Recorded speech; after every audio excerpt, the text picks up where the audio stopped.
El presente video se realiza con la finalidad de presentar el trabajo especial de grado titulado Revictimización, una mirada de las voces de personas víctimas de violencia sexual, que tiene como autoras a María Luisa Torres y mi persona, Patricia Mendoza, bajo la tutoría de la doctora Elsa Vargas, como requisito indispensable para obtener el título de licenciada en psicología. En el mundo, la existencia de las víctimas se puede considerar tan antigua como la misma humanidad, al ser violentadas por sus semejantes de tiempos indefinidos y como lo ha registrado el desarrollo de su acontecer histórico. Surgen disciplinas como la criminología y las ciencias penales que se centraban en aquellas personas que cometían algún tipo de acto delictivo, es decir, victimarios o agresores a los que intentaban estudiar o clasificar, en tanto que a la víctima se le ignora de forma parcial o absoluta, y su olvido se considera notorio y perjudicial al momento de generar algún tipo de conocimiento sobre estas personas. Nuestro estudio se enmarca dentro de un área de la psicología llamada psicología forense, que toma en cuenta uno de los fenómenos a los cuales se puede llegar a enfrentar la víctima cuando entra en contacto con el sistema jurídico penal, como es la revictimización. Felson y Parr en el 2008 afirman que este fenómeno ocurre de forma frecuente en personas que han sido violentadas sexualmente, y dada la naturaleza de este delito, las víctimas se sienten significativamente vulnerables e insatisfechas al enfrentar un proceso judicial en comparación con víctimas de otro tipo de delito. En Venezuela, la revictimización no se encuentra reflejada en investigaciones en el área de psicología, ni registradas en informes formales sobre estadísticas venezolanas, ni siquiera contabilizadas por organizaciones no gubernamentales, lo que consideramos resaltante, debido a que este fenómeno podría estar ocurriendo de forma constantemente invisibilizada en nuestro país. Y es a partir de allí que surge nuestra motivación por el estudio de este fenómeno, debido a que consideramos que debe darse a conocer esta realidad que está ocurriendo en Venezuela y que carece de investigaciones desde la perspectiva de la víctima, debido a que los estudios se enfocan en el papel del operario del sistema jurídico penal y no en quien recibe el daño. Además, las víctimas se encuentran invisibilizadas en su identificación y abordaje psicológico, lo que ha traído importantes repercusiones y consecuencias para su bienestar. Por este motivo, establecemos como propósito de la investigación interpretar la revictimización a partir del significado que le otorgan las personas víctimas de violencia sexual. Como propósito específico, 1. Develar desde las voces de personas violentadas sexualmente la violencia como un hecho social. 2. Identificar la concepción que tienen las personas víctimas de violencia sexual sobre la revictimización. 3. Exponer los sentimientos y emociones expresados por las personas víctimas de violencia sexual tras la revictimización. Y 4. Describir en acciones las conductas manifestadas por las personas víctimas de violencia sexual luego de experimentar la revictimización. Para tener una mejor comprensión del fenómeno, consideramos importante realizar una revisión teórica que sustenta nuestra investigación, empezando por la violencia, que ha sido un tema debatido desde múltiples disciplinas. Es definido por la Organización Mundial de la Salud en el 2002 como el uso deliberado de la fuerza física o poder, ya sea en grado de amenaza o efectivo contra uno mismo, otra persona o un grupo, que cause o tenga probabilidad de causar daño psicológico, lesiones, muertes o privaciones. Briceño en el 2016 manifiesta que Venezuela se encuentra entre los 2 países más violentos del mundo con un promedio de 50 homicidios a la semana. La Organización Mundial de la Salud divide la violencia en violencia infligida, violencia colectiva y violencia interpersonal, en la cual nos centraremos en una de sus subcategorías como lo es la violencia sexual. Definida igualmente por la Organización Mundial de la Salud en el 2002 como todo acto o tentativa de acto sexual, comentarios o insinuaciones sexuales no deseados, o las acciones para utilizar la sexualidad de una persona a través de la coacción por parte de otra persona, independientemente de la relación que esa persona tenga con la víctima, y se puede dar en múltiples ámbitos, incluido el hogar y el lugar de trabajo. Es importante destacar que la violencia sexual es una realidad a nivel mundial, y su porcentaje de aparición dependerá del contexto político, sociocultural y económico en el que se manifieste. En Venezuela, debido al silencio por parte de las instituciones oficiales del Estado encargadas de reportar este tipo de violencia, son las organizaciones no gubernamentales las que nos informan esta realidad venezolana. Y gracias a ella, tenemos una visibilización parcial de la violencia sexual atentada contra niños, niñas y adolescentes. Sin embargo, las cifras en personas adultas se encuentran invisibilizadas, no documentadas o de difícil acceso. En el informe Somos Noticia, emitido por SECODAP y el Observatorio Venezolano de Violencia en el 2018, tanto hombres como mujeres son violentados sexualmente en Venezuela, identificando un 72% al género femenino, 15% al género masculino y 13% desconocido.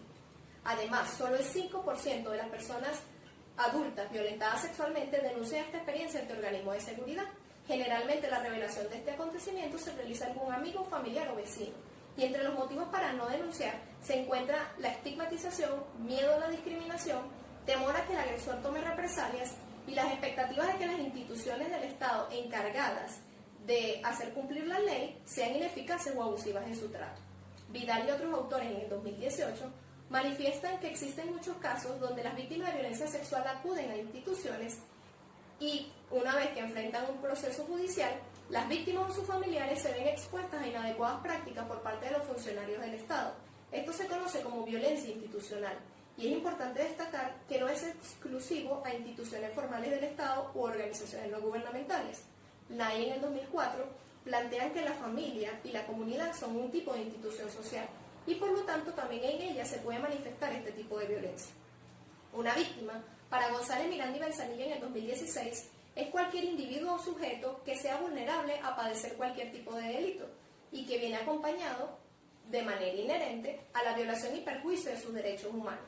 Bullón en el 2018 manifiesta que una categoría que acompaña la definición de víctima es la de victimización, entendida como un proceso psicosocial en el cual las personas experimentan las consecuencias negativas a un evento traumático, como es el caso de los delitos. Se manifiesta de forma primaria, secundaria y terciaria. Nos centraremos en la victimización secundaria, también llamada revictimización, definida igualmente por González, Miranda y Benzanilla en el 2016 como la posibilidad que tiene una víctima de revivir un evento o situación similar al que experimentaron. Además, implica la respuesta que el sistema le otorga a la víctima en su momento de crisis y que puede llegar a ser afectada por la estigmatización que la sociedad realiza una vez que el hecho es conocido. Mantilla en el 2015 manifiesta que este fenómeno genera daños físicos y psíquicos en la víctima y que puede llegar a generar el deterioro total del individuo.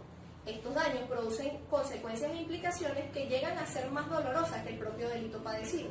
A pesar de que la violencia y los delitos, especialmente los delitos de tipo sexual, se han incrementado, no existen cifras claras de revictimización, debido a que es un fenómeno que no es reportado por las víctimas. En cuanto a la naturaleza de la investigación, nuestro estudio se enmarca en una perspectiva cualitativa. De acuerdo a Hernández Fernández Batista en el 2010, es un tipo de investigación que permite la aproximación en la forma en que cada uno de los participantes vive su realidad subjetivamente, con el fin de comprender desde su perspectiva los fenómenos que los rodean. Asimismo, al asumir una postura cualitativa, nuestro estudio se enmarcó dentro del paradigma interpretativo.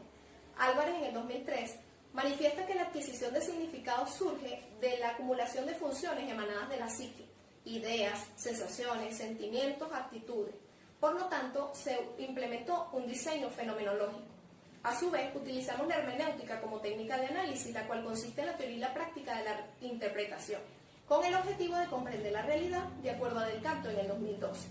Utilizamos un muestreo de participantes voluntarios, también llamado autoseleccionados por Hernández Fernández Batista en el 2010, debido a que son los mismos participantes los que se postulan como voluntarios respondiendo a una convocatoria realizada por los investigadores.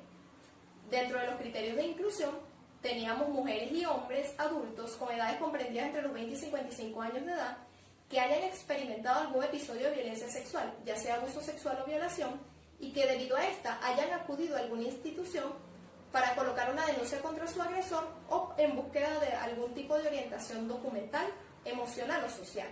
Además, debían estar residenciados en la ciudad de Barquisimeto, Estado Lara. Contamos con la participación de 6 informantes clave constituidos por 5 mujeres y un hombre. 4 de los participantes forman parte de la institución eclesiástica Buenas Nuevas Multisede y los demás, por el contrario, no forman parte de dicha institución. Dentro de las técnicas de recolección de información, utilizamos la entrevista a profundidad. De acuerdo a Hernández Fernández Batista en 2010, consiste en un listado de preguntas en el cual el investigador tiene la libertad de poder agregar preguntas adicionales para poder profundizar en la temática y conceptos que está estudiando. Es importante mencionar que dentro de nuestro estudio se considera como fundamental los principios éticos. Por tal motivo, basamos nuestro accionar según lo establecido por el Código de Ética Profesional del Psicólogo. Y como procedimiento, primeramente nos dirigimos a la sede de la Iglesia Buenas Nuevas Multisede, nos reunimos con los líderes y talleristas con el fin de plantearles los propósitos de nuestra investigación y los criterios de inclusión para los participantes. Luego se contactó con los participantes voluntarios a los cuales citamos a un próximo encuentro. En ese encuentro se realizaron las entrevistas.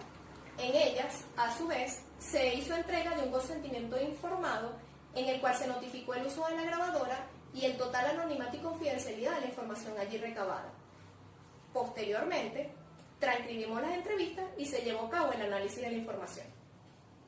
El análisis de la información a partir de las entrevistas realizadas a los participantes, de donde se extrajeron unidades de análisis y etiquetas, que ayudaron a conformar las categorías y subcategorías de la presente investigación, contrastándose con referentes bibliográficos y con los propósitos planteados al inicio de nuestro estudio. Se generaron 10 categorías en donde la primera de ellas, violencia psicológica, conforma la subcategoría relato forzado, trato hostil y culpabilización a la víctima, la cual permitió develar un entorno que involucra un daño a la integridad emocional a cualquier persona que se posicione como víctima, tal cual lo expresa la participante en su verbatim en la pantalla. En este sentido, la violencia institucional implica las subcategorías inadecuada atención e impunidad del victimario, refiriéndose a aquella interacción que tuvieron los participantes con estas instituciones estatales y sociales a las que acudieron, asignándoles un valor subjetivo desde la posición social que ostentaban, es decir, desde la perspectiva de las víctimas. En este sentido, la categoría reminiscencia implica la subcategoría recuerdo de victimización primaria, refiriéndose a la recuperación de episodios ante un suceso pasado, que implica rumiación de recuerdos desagradables y que surge ante el constante reporte de reminiscencias que experimentaron los participantes. En este sentido, la categoría cognición ante la revictimización implica las subcategorías de pensamiento automático negativo, pensamiento racional, creencias intermedias y desesperanza. Esta se relaciona con el plano cognitivo de los participantes ante la revictimización y refleja aquellos pensamientos en forma de frases o imágenes que se involucran con las inferencias negativas partiendo de un sistema de creencias que da paso en muchas ocasiones a pensamientos de ideación suicida, tal cual lo expresa la participante en su verbatim en pantalla. La categoría afrontamiento cognitivo hace referencia a las subcategorías activo y pasivo evitativo, el cual se refiere a aquellas estrategias que utilizaron los participantes para darle un sentido o significado a una situación estresante, reevaluándolo hasta que éste parezca menos desagradable. Entre ellas se encuentran la reformulación positiva y el consumo de sustancias ilícitas. La categoría afectividad ante la revictimización implica las subcategorías emoción primaria, reacción fisiológica de la emoción, emoción social, sentimiento, malestar emocional, bienestar emocional y desregulación emocional. Esta categoría surge del sentir de los participantes ante la revictimización y al ser una de las categorías más amplias se define como el conjunto de emociones, tanto innatas y universales, y aquellas que surgen de nuestro entorno sociocultural que se relacionan con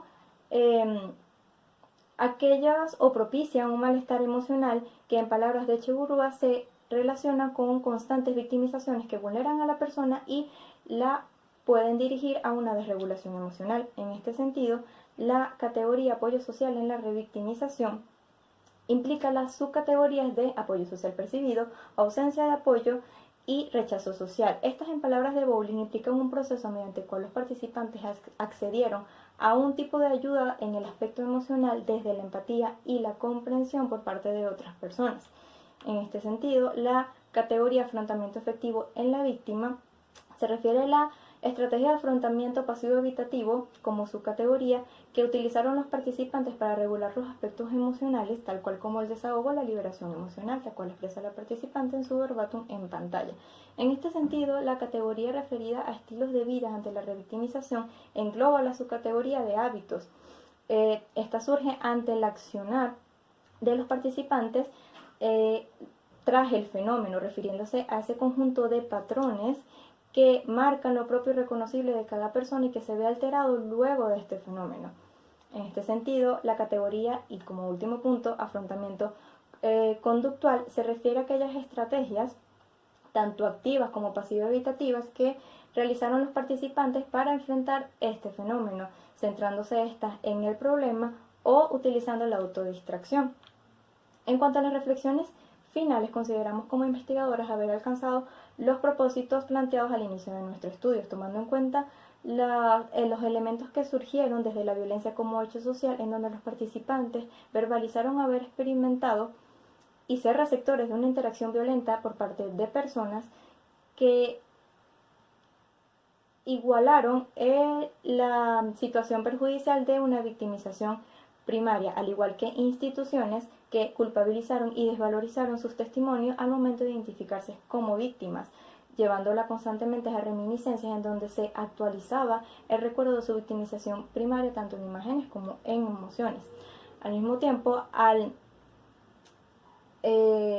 observar el aspecto o la concepción de revictimización que tienen estos participantes sobre este fenómeno, se involucran lo que son las inferencias negativas basadas en un sistema de creencias que permiten un flujo de pensamientos relacionados a su aparente responsabilidad en cuanto a la violencia sexual. Esto tiene un peso significativo en el plano cognitivo en el momento de tomar la decisión de realizar una denuncia o buscar ayuda u orientación.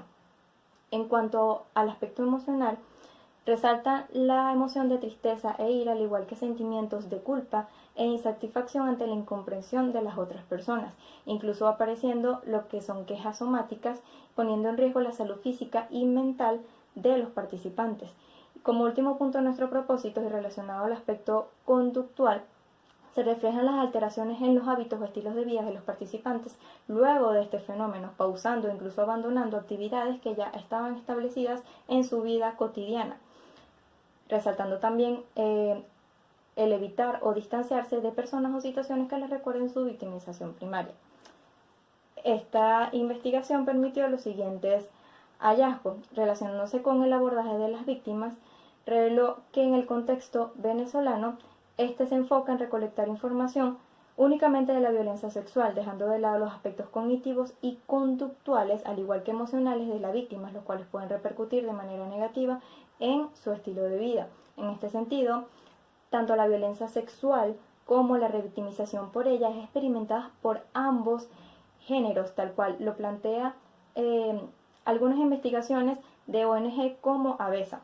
Otro punto importante en los hallazgos es el apoyo percibido por las personas, el cual, de encontrarse presente, estas experimentaban lo que era sensación de alivio y bienestar, y en su ausencia significaba un impacto perjudicial para su salud física y mental. En este sentido, se expone la invisibilidad de este fenómeno en el contexto venezolano al no existir un registro oficial de estos índices de violencia. Por lo tanto, se considera importante el abordaje psicosocial o psicológico desde la perspectiva de nuestra carrera y en la sociedad venezolana, lo que da paso a las recomendaciones de la presente investigación, la cual se centra en ampliar las investigaciones de este fenómeno, tanto desde las voces de las víctimas, quienes son las que absorben todas estas consecuencias, y desde también las voces de quien asume o genera esta revictimización. Al mismo tiempo, consideramos importante realizar investigaciones desde el paradigma cualitativo-cuantitativo para generar una visión más amplia y holística de este fenómeno. De igual forma, consideramos importante evaluar y estudiar la influencia tanto social y cultural que mantienen la aparición de la revictimización tanto en el ámbito legal, cultural y comunitario, al igual que familiar. En este sentido, también consideramos importante la concientización de este fenómeno a la población general, tomando en cuenta en este sentido la asignación de pasantías de la carrera de psicología en estos espacios, sobre todo aquellos que tengan contactos directos con la víctima, logrando una capacitación en este personal que tenga este contacto con estas personas, al igual que el abordaje psicosocial que requiere la revictimización, incluyendo abordaje individual o de tipo grupal. En este sentido, pasamos a las limitaciones de las cuales esta investigación posee de tipo bibliográfica, es decir, que se presentaron carencias en cuanto a el material bibliográfico o contenido académico al momento de contrastar los resultados obtenidos con anteriores investigaciones. Muchas gracias por su atención.